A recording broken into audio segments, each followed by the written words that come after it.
I'm going to be talking about probably the worst day in my life. So I was about 13 years old, and I was at the movies with all my friends.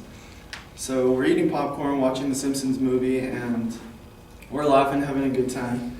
And all of a sudden, my stomach just started killing me. I was just like, oh man, I don't know what's going on. You know, I'm starting to sweat. I was like, oh, maybe I have to use the restroom.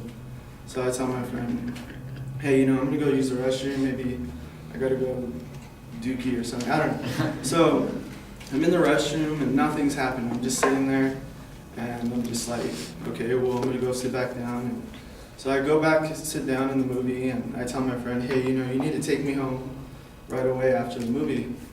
So he takes me home after the movie.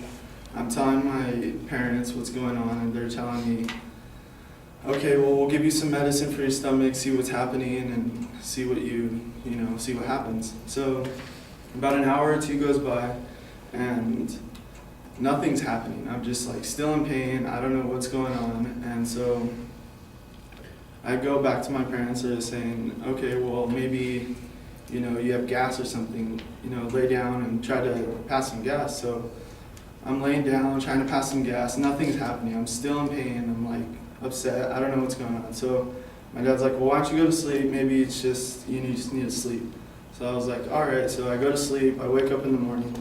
And I'm like, oh my God, it's even worse than it was yesterday. And I was just like, I don't know what's going on. So I was like, Dad, you need to take me to the doctor, like right away. I don't know what's going on. So he takes me to the doctor. The doctor comes in and he's telling me, asking me what's going on. And I'm telling him, like, my stomach's killing me for the past 3 days. I don't know what's going on.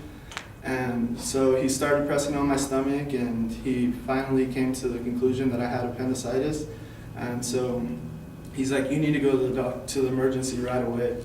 So I go to the emergency, and they take me in. They start doing tests, and they're like, the doctor comes in. He's like, we're gonna have to put you on an IV. I was like, an IV? Oh my God, I don't know what that is.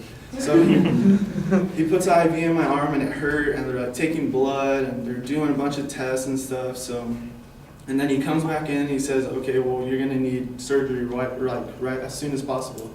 So I'm like, all right. So he starts telling me about like the surgery and stuff and like what's gonna happen, and so then he leaves. And so I'm in the waiting room for like 9 hours, and I don't know what surgery is, and so I'm freaking out.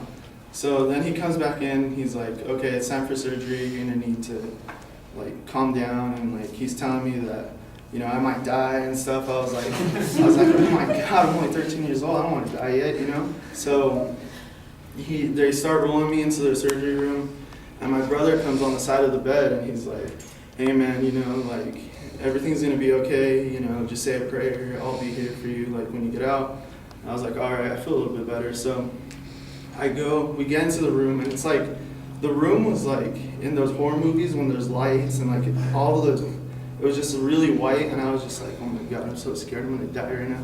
So they put me to sleep, and that's all I remember is just like them putting the mask on me. So I wake up, and I'm like in a bed, and my parents are next to me, and the doctor's next to me, and he's telling me that everything went great, so I didn't die.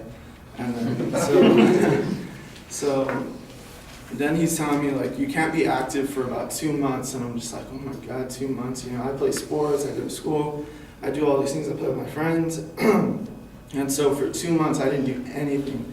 I just stayed at home, played video games in my room, and just slept all the time. So I go to the doctor, they take the stitches out, and everything's good. And he tells me I could go back to normal activity. And yeah, that was my first day of my life.